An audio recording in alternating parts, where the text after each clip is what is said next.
Assalamualaikum warahmatullahi wabarakatuh. Salam bahagia, salam guru penggerak. Perkenalkan, nama saya Alim Masud SPDI, calon guru penggerak Angkatan 7 Kabupaten Tulung Agung, dengan fasilitator Haji Ali Maki SPD MPD dan pengajar praktik Nur Sofiah MPD. Kali ini saya akan menyajikan tugas 2.3.A.5 ruang kolaborasi modul 2.3 coaching untuk supervisi akademik dengan sesi latihan praktik coaching.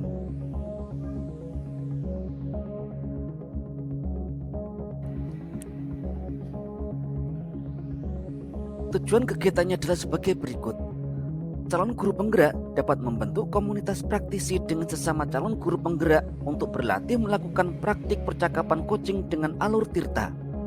Calon penggerak dapat mempraktikkan alur percakapan coaching tirta dan melakukan refleksi terhadap praktik percakapan coaching yang telah dilakukan dengan sesama rekan calon guru penggerak.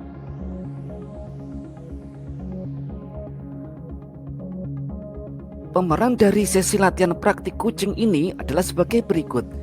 Yang pertama, saya Ali Masud sebagai coachnya, Eko Wiono sebagai coachee, dan Laili Sriwayuni sebagai observer.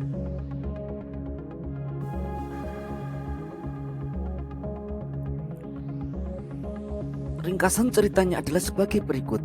Pak Eko yang berperan sebagai coachee adalah guru kelas 5 yang baru saja beberapa bulan ini pindah tugas di SDN 1 Kampung Dalam Tulung Agung.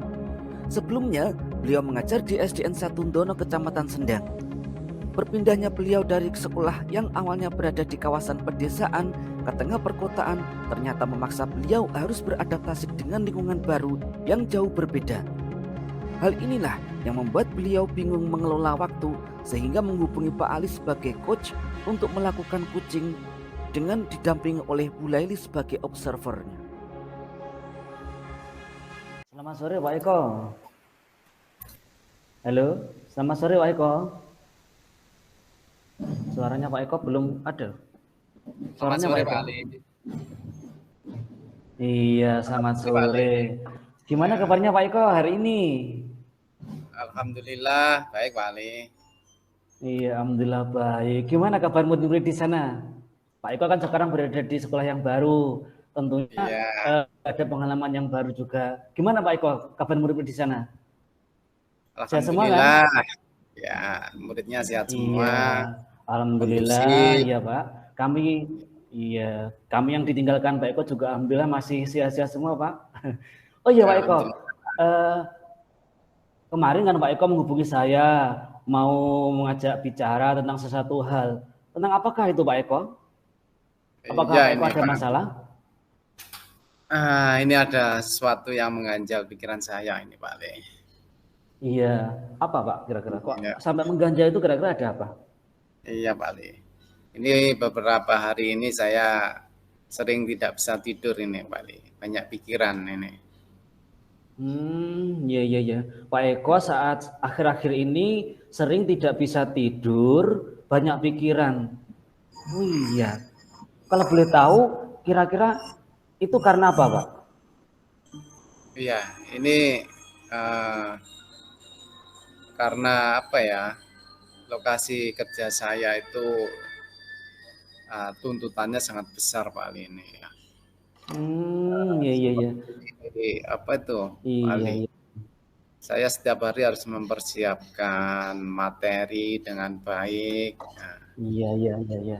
Dengan baik.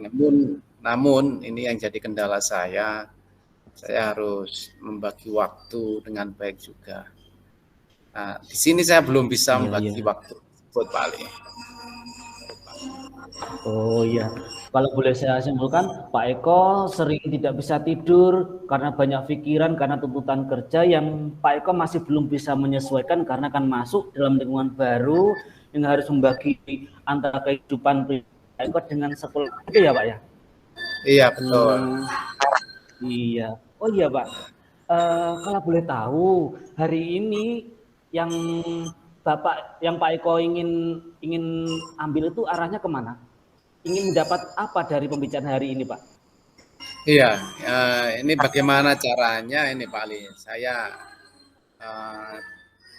dikasih ilmunya agar saya bisa membagi waktu saya dengan baik, sehingga semua pekerjaan saya bisa saya atasi dengan baik juga. Jadi tidak ada pekerjaan saya yang istilah Jawanya kelenderan Pak Ali. Jadi semuanya selesai pada tepat waktunya masing-masing. Iya.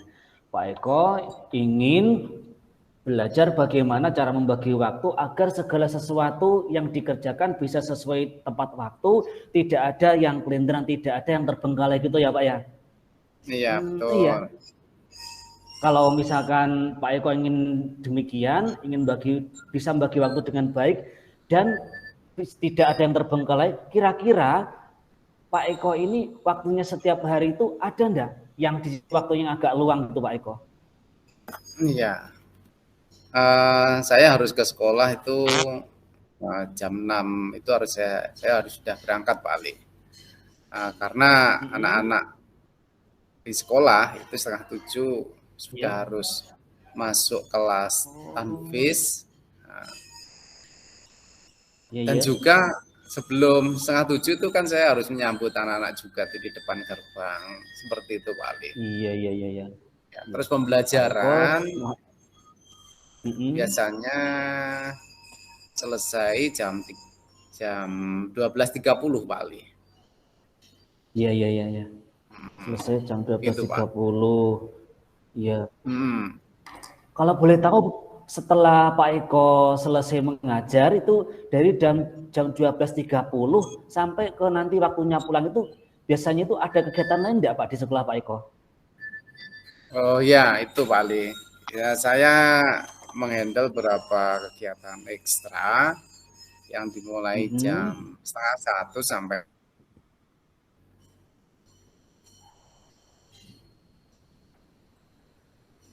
setengah 1 sampai jam berapa Pak Eko? Sampai jam 2, jam 14. Oh iya, jam setengah 1, jam 13.30 sampai dengan 14.00 berarti Pak Eko setelah kegiatan pembelajaran harus menghandle kegiatan ekstra. Terus kalau boleh tahu lagi Pak Eko, setelah kegiatan ekstra selesai, biasanya Pak Eko tuh di sekolah itu ada kegiatan lain apa tidak? Ya makan siang Pak Ali. Makan siang. Kalau setelah makan siang? Ya saya siap-siap untuk pulang. Biasanya seperti itu. Oh iya. Begitu ya. Jadi Pak Eko waktu di sekolah itu dari jam 6.30 sampai jam 14.00 itu ya saya simpulkan. Berarti penuh juga betul, ya Pak ya? Iya. Oh iya Pak. Pantesan, iya. Pantesan Pak Eko kok sampai kurang bisa tidur, kurang bisa tidurnya karena banyak pikiran itu. Lah, coba Pak Eko, ini berarti ketika Pak Eko pulang sampai di rumah, itu kan biasanya Pak Eko nanti kan pasti juga ada kegiatan-kegiatan. Yang saya pengen tahu, kalau boleh tahu, di rumah Pak Eko setelah pulang dari sekolah, dari jam 14.00, kira-kira di rumah mungkin 14.15 atau 14.30-an ya Pak ya? Ya sekitar 2:30 saya udah di rumah. Iya, 2:30. Iya, kira-kira jam 2:30 itu nanti di rumah Pak Eko itu ada kegiatan lagi atau tidak Pak Eko? Yang kegiatan rutin itu misalkan? Kalau rutin, biasanya saya itu ngasih makan burung-burung saya Pak Ali. Saya kan punya burung-burung. Oh iya. Itu saya kasih makan dulu, saya kasih air gitu Pak Ali. Iya. Oh, Pak Eko punya hobi memelihara burung di rumah ya? Pak Ali. Iya. Oh iya Pak. Iya, berarti Pak Eko kan juga punya kesibukan lain yang merupakan hobi Pak Eko selain ngajar di sekolah ya? Iya. Betul Pak Ali. Itu untuk hiburan saya. Berarti iya, kalau itu kan di rumah itu ada hobi, itu malah kayaknya juga bagus juga Pak Eko untuk meredakan stres, untuk melegakan pikiran, merilekskan segala sesuatu yang tadi dari pagi sampai siang Pak Eko di sekolah. Nah, sekarang kaitan dengan tugas-tugas yang harus Pak Eko siapkan besok, kira-kira ketika di rumah itu setelah memberi makan burungnya tadi, memberi minum burungnya tadi, kira-kira adalah waktu yang luang apa tidak Pak Eko? Ya, setelah ngasih makan Ya, masih makan Ya. burung biasanya saya istirahat, saya apa Mm-mm. itu ya, bermain-main dengan anak-anak saya Pak Ali. Iya, istirahat, kemudian bermain-main dengan anak-anak Pak Eko. Ya. Kalau ini misalkan Pak Eko, kalau misalkan Pak Eko di antara sela-sela waktu itu dari setelah istirahat, kemudian bermain dengan putra-putranya Pak Eko, dengan anaknya Pak Eko tadi, di situ tadi kan berarti kira-kira kan masih ada waktu juga untuk menyiapkan kegiatan-kegiatan yang bisa dipakai untuk sekolah besok. Sehingga ketika waktu sebelum Pak Eko tidur, itu kegiatan-kegiatan untuk sekolah besok itu kan kayaknya kan sudah bisa diselesaikan ya Pak ya? Eh, ya Bisa bisa meluangkan Pak waktu Ali. di situ. Ya bisa. Ya bisa Cuman ngambil waktu di situ kan Pak Eko? Iya, bisa Pak Ali, bisa. ya. Kalau bisa, coba Pak Eko kira-kira mengambil waktunya itu dari jam berapa sampai jam berapa Pak Eko? Nah, ini biasanya saya kalau main-main sama anak saya tuh selesainya 4:30. Iya, Terus setengah biasanya lima. saya mandi, Iya. hmm, terus saya ada waktu luang itu jam 5 sampai Mm-mm. jam 6 sore Pak Ali. Jam Karena 5 sampai iya. jam 6 udah maghrib Pak Hmm, Ali. Iya. iya. Kalau setelah maghribnya, Pak Eko juga apakah ada kegiatan-kegiatan rutin yang dilaksanakan di rumah? Kalau setelah maghrib itu biasanya saya ngajarin anak saya belajar Pak Ali itu sampai sampai jam 7 itu Oh rata-rata. iya, Ya, iya. Berarti ya cukup rutin, cukup melelahkan juga ya Pak ya.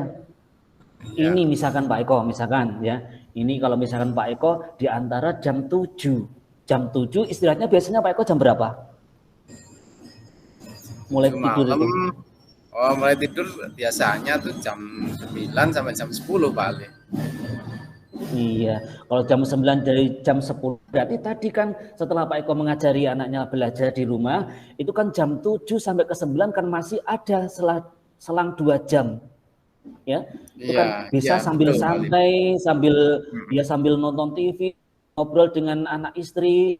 Kalau misalkan itu istilahnya itu disambi ya, istilahnya itu sambil mengerjakan, sambil menyiapkan untuk kegiatan-kegiatan sekolah untuk yang pembelajaran besok itu kira-kira apa tidak bisa Pak Eko? Eh, Kira-kira ya bisa juga Pak Ali. Iya, kalau bisa berarti Pak Eko sudah ada di situ. Kayaknya kan sudah ketemu jam yang pas untuk belajar untuk menyiapkan pembelajaran di sekolahnya. Iya. Sudah ketemu berarti Pak Eko di situ? Iya. Kira-kira kalau sudah ketemu seperti itu, kapan Pak Eko akan memulainya? Ya coba nanti malam saya atur waktunya Pak Ali biar bisa Iya. apa ya, bisa mulainya dengan baik Pak Ali ya. Iya, nanti malam Pak Eko akan mulai menyiapkan perangkat pembelajaran yang akan dipakai besoknya mulai dari jam 7 sampai jam 9 ya. Kira-kira Pak Eko, kalau Pak Eko menerapkan itu di rumah itu tadi, nanti siapa kira-kira yang bisa membantu atau mengingatkan Pak Eko tentang kegiatan-kegiatan atau hal-hal yang harus Pak Eko lakukan di jam-jam tersebut. Siapa kira-kira nanti yang akan bisa membantu di rumah Pak Eko? Ya istri saya Pak Ali. Oh istrinya, ya berarti Ya, nanti Pak Eko kan bisa berkolaborasi, bisa minta istri Pak Eko untuk menyiapkan, untuk mengingatkan apabila Pak Eko nanti mungkin lupa atau gimana, sehingga untuk untuk kegiatan pembelajaran besok kan sudah bisa disiapkan semua. Bukankah begitu Pak Eko ya? iya Pak Ali. Halo Pak Eko? Seperti itu. Ya Iya. betul Pak Oh Ali. iya. Iya. Nah, sekarang coba Pak Eko, kira-kira dari obrolan kita, dari percakapan kita dari awal sampai akhir ini tadi, kira-kira Pak Eko sudah menemukan apa di situ? Itu Pak Ali, saya harus membagi waktu saya dengan baik, terutama ketika Iya, setelah jam 19 saya iya, harus menyiapkan perangkat pembelajaran yang harus saya kerjakan iya, besok, saya sampaikan besok kepada iya. anak-anak. Itu Pak Ali. Jika saya lupa, saya akan minta tolong sama istri saya Pak Ali untuk mengingatkan hal tersebut. Iya, iya, iya, iya. Iya, Pak. Alhamdulillah kalau Pak Eko sudah menemukan jawabannya, ya. Dah, saya tunggu ya Pak Eko ya. Saya tunggu di pertemuan berikutnya kabar baik dari yang praktek yang sudah Pak Eko lakukan ini ya. Ya Pak Eko ya. Insya Allah Pak Ali, Iya. insya Allah. Siap. Ya. Salam Pak Eko ya buat putranya sama ibunya ya. Salam dari Pak Ali Ya itu Pak ya. Ali. Ya, nanti saya Ya. sampaikan Pak Ali. Terima kasih Ya. banyak Pak Ali. Sama-sama Pak Eko. Sampai bertemu lagi Pak Eko. Siap Pak Ali, sampai jumpa. Assalamualaikum warahmatullahi wabarakatuh. Dan kucing ini tadi saya melakukan merangkum proses dari kucing, yaitu mulai dari tujuan, identifikasi, rencana, dan sampai aksi. Pada tujuan kegiatan ini yaitu untuk mampu menemukan atau membagi waktu agar tugas dapat terlaksana dengan baik. Identifikasinya Pak Eko atau Kuci banyak pikiran dan kurang tidur akibat dari memikirkan materi atau tugas-tugas sebagai guru yang sering teledor atau belum dapat dilaksanakan dengan baik. Yang disebabkan waktu kegiatan di sekolah mulai dari jam 6.30 sampai jam 14. Lanjut di rencana aksi, coach menggali potensi dengan menanyakan waktu senggang. Kira-kira kapan waktu yang dapat dipakai Pak Eko untuk melaksanakan atau mengerjakan tugas-tugas yang harus diselesaikan atau mempersiapkan perangkat pembelajaran untuk mengajar di besok hari. Di sini ditemukan waktu yang senggang, yaitu antara jam 19 sampai jam 21. Itu adalah waktu istirahat setelah Pak Eko menyelesaikan semua tugas-tugas sebagai bagian keluarga di rumahnya. Yang selanjutnya yaitu aksi, yaitu dengan menemukan waktu yang tepat untuk menyelesaikan tugas dengan berkolaborasi dengan istri yang ditugaskan untuk mengingatkan bila Pak Eko menemukan kesalahan atau lupa waktunya mengerjakan tugas. Dalam proses ini, saya kira sudah cukup bagus karena di sini dapat Pak Ali sebagai coach dapat menemukan atau menggali potensi dari Pak Eko dengan menanyakan kegiatan-kegiatan atau waktu yang luang yang ada di rumah untuk Pak Eko dapat menyelesaikan tugas-tugas yang tertunda atau dapat mempersiapkan perangkat pembelajaran untuk mengajar di esok harinya. Terima kasih, itu umpan balik dari saya. Wassalamualaikum warahmatullahi wabarakatuh. Refleksi diri. Apa yang sudah berjalan dengan baik selama percakapan? Apa yang masih perlu diperbaiki atau ditingkatkan? Apa yang Bapak atau Ibu lakukan untuk tetap dalam kondisi presence atau kehadiran penuh sebelum dan saat melakukan coaching? Apa yang Bapak atau Ibu lakukan untuk memperbaiki atau meningkatkannya? Tuliskan hasil refleksi Anda. Yang sudah berjalan dengan baik adalah adanya komunikasi yang interaktif, berdasarkan kemitraan antara coach dan coachee, sehingga coachee dapat menyampaikan pendapatnya dengan leluasa. Selain itu, alur percakapan Tirta juga sudah tampak. Yang perlu diperbaiki atau ditingkatkan adalah rasa kepercayaan diri coach dalam mengajukan pertanyaan berbobot yang dapat menggali segala kekuatan dan kompetensi yang pada diri coach dengan tanpa melabeli atau menggurui. Kemudian, agar tetap dalam keadaan presence atau kehadiran penuh, maka sebelum melakukan coaching, seorang coach harus bersikap terbuka, sabar, dan ingin tahu lebih banyak tentang kondisi coachee dengan menyusun gambaran rancangan pertanyaan yang nanti akan diajukan. Selain itu, pada saat sesi coaching sedang berlangsung, coach harus membuat rangkuman catatan kecil tentang hal-hal yang disampaikan oleh coachee.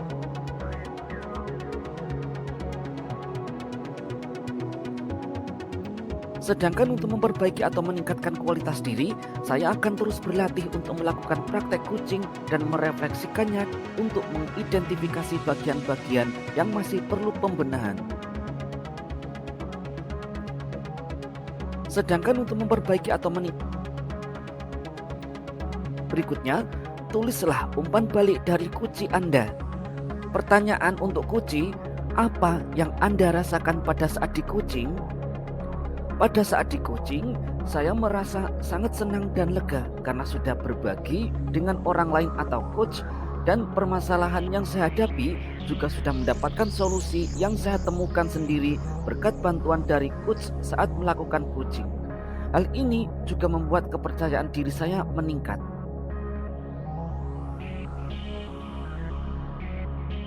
Demikianlah pemaparan saya tentang tugas 2.3.A.5